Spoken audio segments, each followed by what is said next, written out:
찾으셨나요? 구약성경 1250페이지 다니엘서 9장 24절에서 27절 마지막 절까지.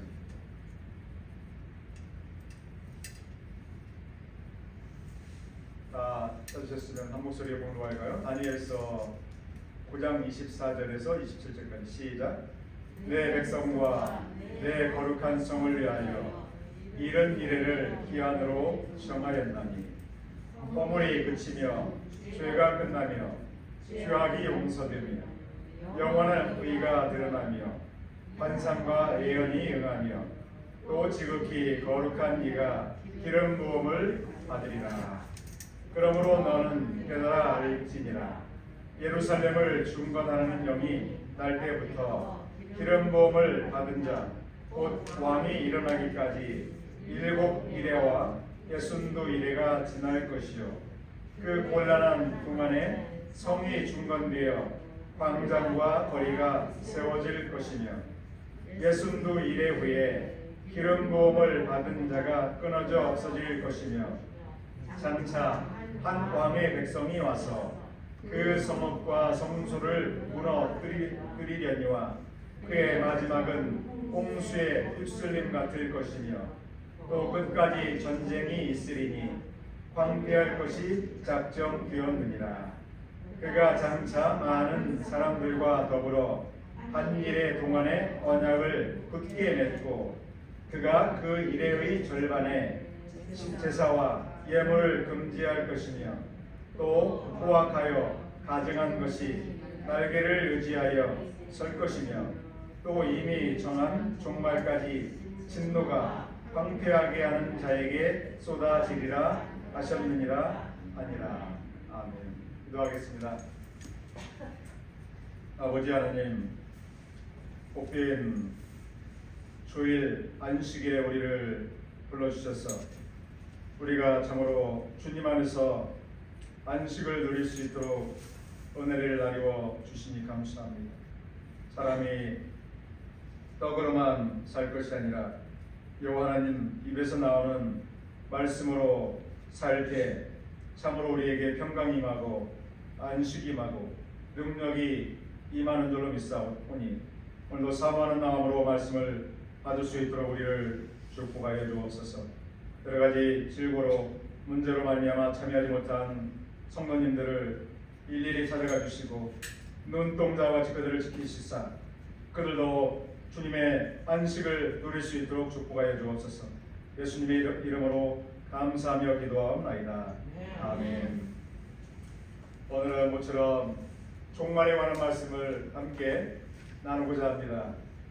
종말에 관한 말씀을 알기 위해서 가장 핵심적인 말씀이 있다면 오늘 본문 말씀이라고 생각합니다. 다니엘서 9장의 말씀 후반전의 말씀인데요. 하나님께서 다니엘에게 종말에 일어날 일에 대해서 짧은 문장이지만 명쾌하게 증거해 주셨습니다. 그 중에 핵심적인 요절이 있다면 다니엘서 9장 24절인데요. 함께 다시 한번 읽어볼까요? 시작. 내 백성과 내 거룩한 성을 위하여 이른 이래를 기한으로 정하였나니 허물이 그치며 죄가 끝나며 죄악이 용서되며 영원한 의가 드러나며 환상과 예언이 응하며 또 지극히 거룩한 이가 기름 부음을 받으리라. 이 한 요절에 이제 종말에 이루어질 모든 일을 압축해서 증거하고 있습니다. 이 내용을 잘 이해하면 종말에 일어날 일들, 종말에 어떤 일이 일어날 것인지 많은 잘못된 종말론들이 선포되고 있지만 현혹되지 않을 거고요. 종말을 어떻게 살아야 되는지에 대해서도 우리가 명쾌하게 깨달을 수 있는 줄로 믿습니다. 다니엘이 이 말씀, 예언의 말씀을 들은 배경을 우리가 먼저 상고해 볼 때 왜 이 말씀이 주어졌는지를 알 수가 있습니다. 다니엘은 예루살렘 성이 여전히 황폐한 상태에서 예레미야 선지자에게 주신 하나님의 예언의 말씀을 접한 후에 금식하며 기도한 것을 보게 됩니다. 9장 3절을 보니까 내가 금식하며 베옷을 입고 죄를 덮어쓰고 주 하나님께 기도하며 간구하기를 결심하고 간구를 하는 가운데 이 예언의 말씀을 들었어요. 그 시대적으로 다니엘과 여러 많은 이스라엘 백성들이 여전히 포로 생활을 하고 있었습니다.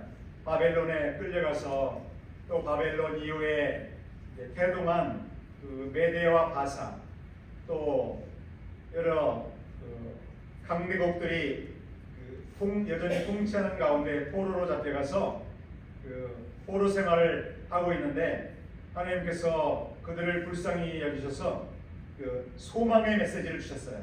절망 가운데 살고 있는 사람들, 지금도 절망 가운데 고난 가운데 살고 있는 사람들이 많죠. 그들에게 희망의 말씀, 소망의 말씀, 약속의 말씀이 주어지는 것은 얼마나 위로가 되는지 모릅니다. 그래서 이스라엘 백성들, 포로 생활 가운데 있는 백성들에게 이 말씀을 주셨어요. 예루살렘의 황폐함이 끝까지 황폐하게 방치하지 않으시고 기간을 정하신 거죠. 70년이 되면 그 예루살렘의 황폐함이 그치리라. 아멘. 우리에게도 고난이 주어지고 어떤 환난과 힘든 시기가 주어지지만 우리를 구원하시는 여호와 하나님께서 위로의 말씀들을 주시잖아요. 약속의 말씀, 회복의 말씀을 주시는데 그것처럼 그 당시에 누구보다도 견디기 힘든 상황 가운데 이 시대와는 비교할 수 없는 그러한 힘든 시기죠. 포로로 붙들려가서 바벨론 강가에서 정말 슬퍼 이렇게 통곡하며 늘 언제 우리를 구원하시는지 구원의 소식을 기다리고 있는 사람들에게 예레미야 선지자에게 그 소망의 회복의 말씀을 주신 거죠. 그 말씀을 들은 다니엘이 금식하며 그 하나님께서 선포하신 약속하신 말씀이 이루어지기를 간절히 소망하는 가운데 기도하죠. 그래서 기도하는 내용이 쭉 기록되는데 다니엘서 9장 19절에 보면 이렇게 돼 있어요. 주여 들으시옵소서. 주여 용서하시옵소서. 주여 귀를 기울이시고 행하시옵소서. 지체하지 마시옵소서. 나의 하나님이여 주 자신을 위하여 하시옵소서. 이는 주의 성과 주의 백성이 주의 이름으로 일컫는 바 됨이니이다. 주님의 이름으로 일컬음 받았던 예루살렘 도성이 황폐한 상태에서 또 백성들은 바벨론의 포로로 잡혀 간 상태에서 수치를 당하고 있는데 주님 우리의 죄악으로 말미암아 우리의 잘못된 허물로 말미암아 우리가 주님의 진노에 의해서 이러한 고통을 당하고 있습니다. 그러나 우리를 방치하지 마시옵소서. 우리가 한 일로서는 구원받을 수 없지만 주님의 긍휼을 의지하여 간구하오니 우리를 구원하여 주시옵소서. 전심으로 다니엘이 기도하는 가운데 하나님께서 가브리엘 천사를 보내셔서 오늘 본문의 말씀을 증거해 주신 줄로 믿습니다. 그래서 이런 말씀이 23절에 기록되어 있어요. 내가 기도를 시작할 즈음에 명령이 내렸으므로 이제 내게 알리러 왔느니라. 아멘. 낙심하지 않고 포기하지 않고 하나님의 신실하심을 의지해서 긍휼히 여기시는 하나님의 긍휼함을 의지해서 은혜를 의지해서 기도하는 가운데 다니엘은 기도의 응답을 받은 줄로 믿습니다. 사랑하는 성도님 여러분, 삶 가운데 어떤 고난이 찾아왔습니까? 어떤 문제가 극복할 수 없는 문제가 찾아왔습니까? 우리가 할 수 있는 유일한 일은 무엇일까요? 다니엘이 한 것처럼 우리도 하나님께 간절히 금식하며 부르짖어야 될 줄로 믿습니다. 공의를 여기신 하나님께서 반드시 우리에게 소망의 말씀을 들려주실 줄로 믿습니다. 다니엘은 개인적인 그러한 안위를 위해서 기도한 것이 아니죠. 먼저는 나라와 민족을 위해서 기도한 줄로 믿습니다. 그래서 그 기도의 응답을 통해서 말세에 일어날 일들, 자기 민족에게 일어날 일들, 하나님께서 그 민족을 위해서 계획하신 일들, 전 세계를 위해서 구원을 위해서 작정하신 일들을 다니엘을 통해서 증거해 주셨는데요. 그 말씀이 우리에게도 동일하게 적용되는 줄로 믿습니다. 내 백성과 내 거룩한 성을 위하여 이른 미래를 기한으로 정하였나니, 하나님께서 예루살렘 이스라엘 백성들과 예루살렘 성을 위해서 기한을 정하셨어요. 어떤 기한인가? 말세에 하나님께서 이루실 일들에 대한 기한을 정하신 거죠. 그 기한이 어느 기간인가 하면 이른 미래를 영어로 표현하면 70 weeks예요. 70주이죠. 70주. 그래서 여기는 이른이라고 하는데 70일에는 한 주를 말하죠. 그래서 70일에는 문자 그대로 한다면 70에 7을 곱하면 얼마가 되죠? 49에다가 공이 하나 붙어서 490이죠. 490년이에요.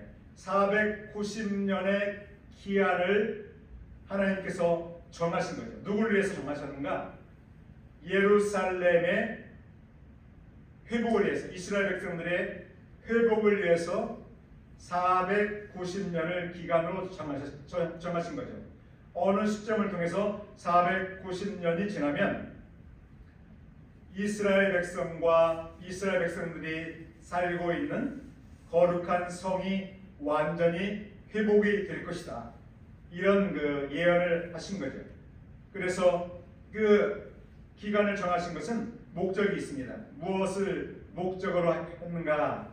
허물이 그치며 이스라엘 백성들이 하나님을 대적해서 우상을 숭배하며 그 진노에 의해서, 징계에 의해서 그 복역을 하고 있잖아요.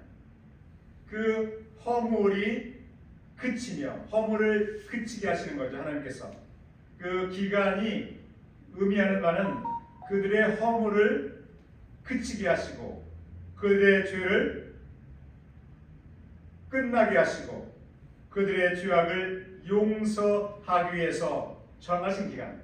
그래서 그들의 죄악이 다 용서가 되면 어떤 그 결론이 이루어집니까? 어느 결론을 결론적으로 그들에게 선포되는 것은 무엇입니까? 그들은 이제 의롭다함을 받은, 죄악이 종식이 되고 용서가 되기 때문에 이제는 의롭다함을 받는 그러한 결론이 그 복음의 메시지가 선포가 되겠죠. 영원한 의가 드러나며 환상과 예언이 응하며, 지금 구약 시대를 통해서 하나님께서 예언자를 통해서, 선지자를 통해서 예언했던 모든 예언들이 성취가 되며, 그리고 지극히 거룩한 이가 기름 부음을 받으리라. 아멘. 지극히 거룩한 이는 하나님의 아들을 지금 말씀을 하고 있죠. 지칭해서 말씀을 하는데 그분이 기름 부음을 받으리라. 그 말은 예수님의 초림을 의미하는 것이 아니죠. 예수님께서 기름 부음을 받은, 메시아로서 기름 부음을 받은 초림의 때를 의미하는 것이 아니라 예수님께서 재림을 하셔서 이 땅 가운데 다시 오셔서 이루실 최종적인 일을 말씀하고 계시죠. 그분이 이제 그분의 보좌에 앉으셔서 이제 전 세상을 다스리시는 그 때를 말씀하고 있습니다. 어떻게 그것을 알 수 있습니까? 모든 죄악이 종식이 되고 모든 허물이 그쳐지게 되고 또 모든 인류의 죄악들을 용서하시는 때는 초림의 때가 아니죠. 초림의 때는 용서의 시작을 의미하고 또 허물을 그치게 하시는 그 시작점에 불과하죠. 아멘. 이해하시죠? 이 말씀은 재림을 통해서 하나님께서 모든 사람들 용서받기로 작정된 사람들의 모든 죄악을 종식시키고 정말 하나님의 자녀로 이제 이 땅 가운데 이루실 하나님의 나라 지상 천년 왕국에 들어가게 되는 그때를 말씀하고 있죠. 그래서 이스라엘 백성들 또 많은 잘못된 종말론을 선포하는 사람들, 오해하는 사람들은 기름 부음을 받으신 분이 490년이 되면 이 땅 가운데 메시아가 오셔서 하나님 나라를 완성하실 것이다라고 이렇게 잘못 오해하기 때문에 예수님을 영접하지 못하고 예수님을 부인하는 그러한 잘못된 그러한 일들이 많이 벌어졌지만 이 말씀을 정확히 이해하지 못해서 그런 일들이 벌어지지만 그 이후의 내용들을 보게 되면 그렇지 않다는 것을 알게 돼요. 25절 보게 되면 함께 읽어볼까요? 시작. 그러므로 너는 깨달아 알지니라 예루살렘을 중건하라는 영이 날 때부터 기름 부음을 받은 자 곧 왕이 일어나기까지 7이레와 62이레가 지나갈 것이요 그 곤란한 동안에 성이 중건되어 광장과 거리가 세워질 것이며. 아멘. 거기 보니까 예루살렘을 중건하라는 그러한 명령이 날 때부터 기름 부음을 받은 자, 기름 부음을 받은 메시아가 곧 그 왕이 일어나기까지 7이레와 62이레가 지나갈 것이요. 이렇게 분명하게 숫자적으로 그 기간, 정해진 기간들에 대해서 하나님께서 선지자에게 선포하셨어요. 62이레와 또 7이레와 62이레가 합치면 69이레예요. 69이레 이후에 7이레, 마지막 7이레가 합쳐지면 지정된 70이레가 이제 완성이 되는데 490년 동안 중간에 그 기간이 있어요. 69이레라고 굳이 여기에 표현한 이유가 있는 거죠. 7이레와 62이레가 지나갈 것이요 이렇게 되어 있죠. 62이레와 7이레가 지나간다는 것은 69이레가 지나가는데 그 69이레가 그 지나는 시점에 이루어진 일이 무엇인가? 바로 기름 부음을 받은 자, 곧 왕이 일어나기까지 바로 예수님의 초림을 예언하고 있는 거죠. 아멘. 그 사이에 예루살렘 성이 다시 수축이 돼요.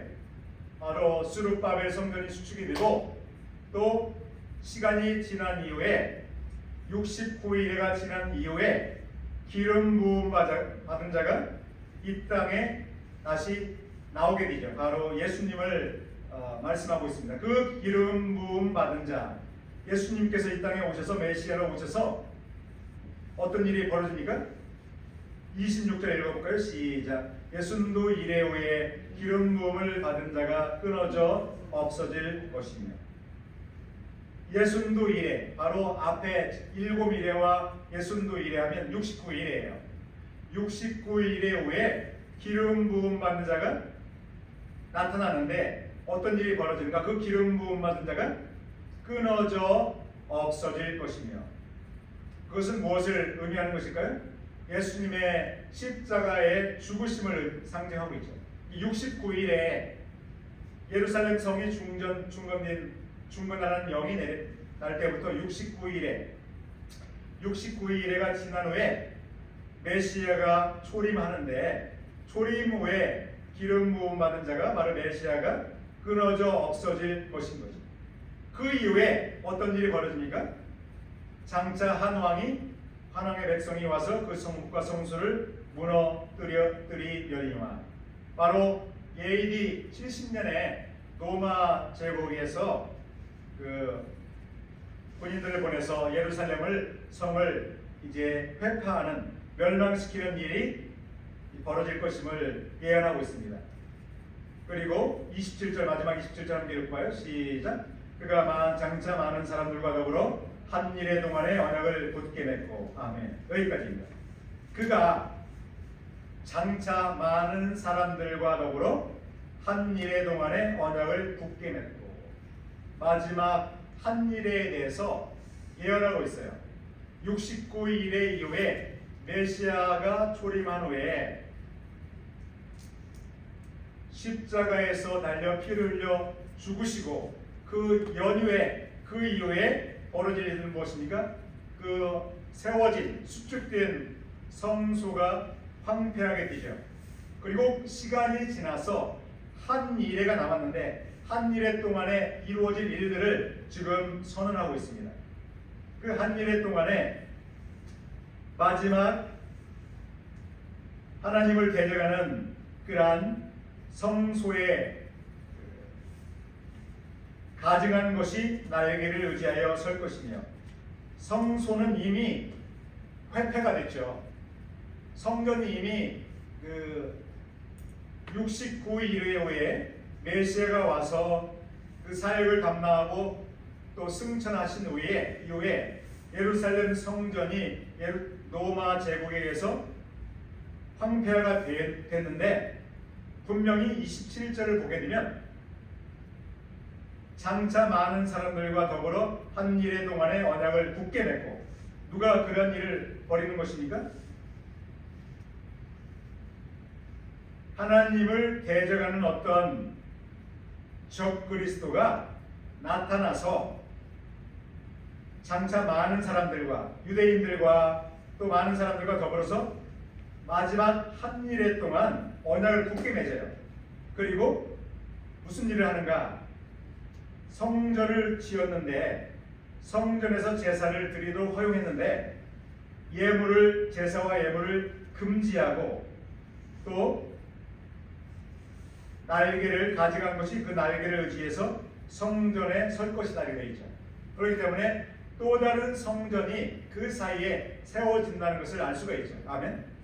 마지막 한 일회 동안에 이루어질 일들을 분명히 설명하고 있어요. 마지막 한 일회 동안에 이루어질 첫 번째 일은 무엇인가? 적그리스도가 나타나서 많은 사람들과 더불어 언약을 굳게 맺어요. 그래서 제사를 허용하는데 그 전에 이루어질 것들이 있는데 성전이 세워지는 거죠. 마지막에 이루어질 성전, 환란 성전이라고 부르는 그 성전이 예루살렘 성에 다시 수축이 돼요. 아멘. 그래서 그 성전 제사를 3년 반 동안 허락하지만 결국 적그리스도가 이스라엘과 체결한 그 언약을 이제 다시 깨뜨리고 나서 그가 제사를 이제 중단시키죠. 그러나 어떤 일이 벌어지니까 마지막 부분에 이미 정한 종말까지 진노가 황폐하게 하는 자에게 쏟아지리라. 아멘. 그것이 결론이죠. 그 말씀은 무엇입니까? 마지막으로 이루어질 일들에 대한 예언인데요.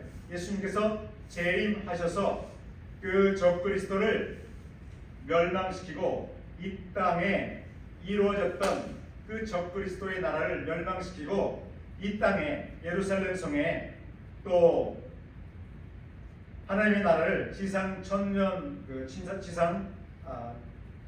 천년 왕국을 세우실 그 예언의 말씀을 이 짧은 문장에 설명하고 있습니다. 우리는 다니엘서를 토대로 종말에 어떤 일들이 일어날 것인지를 우리는 큰 윤곽을 확인할 수가 있어요. 그 마지막 7일에 대한 예언은 이 27절에 나와 있는 그 마지막 7한 일에 대한 그 예언은 우리가 함께 상고해 본 것처럼 요한계시록에 잘 증거가 된 줄로 믿습니다.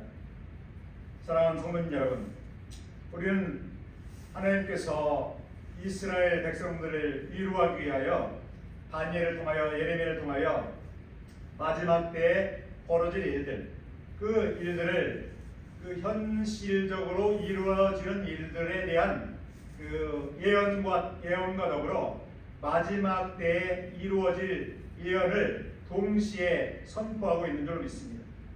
예수님께서 제자들에게 마지막 때에 이루어질 일들에 대해서 마태복음 24장 이후에 분명하게 말씀하신 것을 우리는 공부한 적이 있습니다. 그 당시에 이루어졌던 그 일들을 보게 되면 예루살렘 성이 회파된 일은 AD 70년에 로마 제국에 의해서 완전히 예루살렘 성전이 회파되었죠. 그 회파된 사건은 마지막 때에 이루어질 일들에 대한 예표이죠. 아멘. 그래서 우리는 그 분명히 하나님의 말씀을 토대로 이 땅 가운데 우리가 경험하게 되는 수많은 여러 가지 환난과 핍박과 또 여러 가지 고난들이 우리에게 주어지지만 그것이 우리 지속되지 않고 하나님께서 선택하신 백성들을 위해서 예비한 구원의 계획이 있음을 항상 우리에게 선포함으로 말미암아 우리가 그 구원의 말씀을 붙들고 승리하게 하시도록 우리를 인도하실 줄로 믿습니다. 우리가 보는 것은 육체적으로 보는 것은 잠깐인 줄로 믿습니다. 아멘. 사도 바울이 환난 가운데 선포한 것은 무엇입니까? 눈에 보이는 것은 잠깐이나 눈에 보이지 않는 것은 영원하다 말씀하셨습니다. 사도 바울은 고린도 후서에서 그의 자서전이라고 할 수 있는 고린도 후서에서 정말 얼마나 그가 사역을 감당하면서 고난을 당했는지, 정말 예수님께서 십자가에 달려서 죽음을 당하시는 그 수준에 이르기까지 고난을 당한 것을 그가 설명하고 있어요. 무엇 때문에 하나님께서 그토록 열심히 사역을 감당하는 자신을 그리고 동역자들을 그렇게 힘들게 하시는가? 원망과 불평을 할 수 있지만 결국은 그 원망하지 않고 불평하지 않고 정말 그 환난을 경험하면서 그가 깨달은 말은 무엇입니까? 그 환난 가운데 누구를 의지해야 되는가?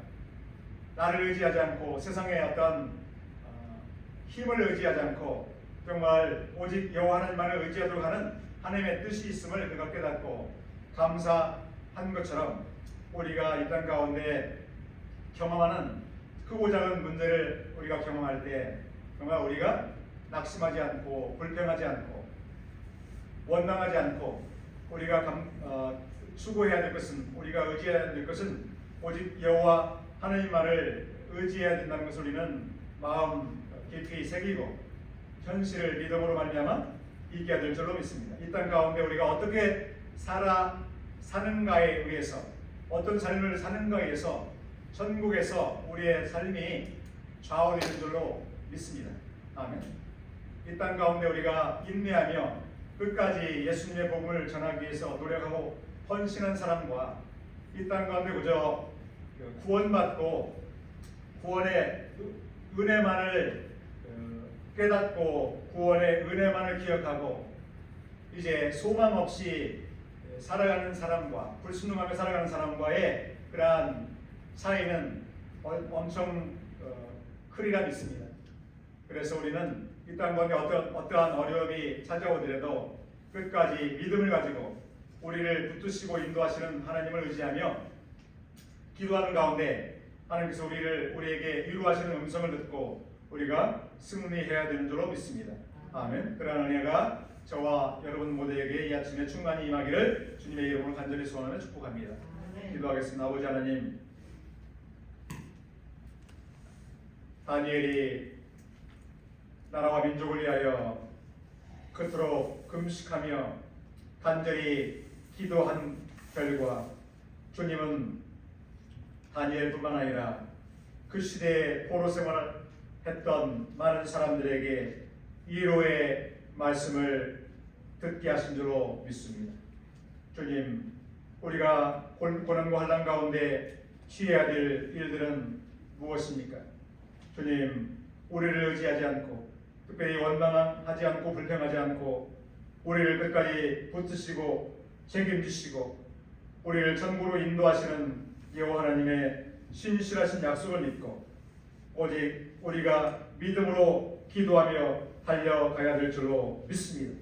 주여, 우리의 현실 정말 크고 어렵고 힘든 어려운 현실인 것처럼 보이지만 결코 70년간 극도의 핍박 가운데 포로생활을 하였던 이스라엘의 환난과 고통과는 비교할 수 없는 것인 줄로 믿고 우리가 위로받기를 원합니다.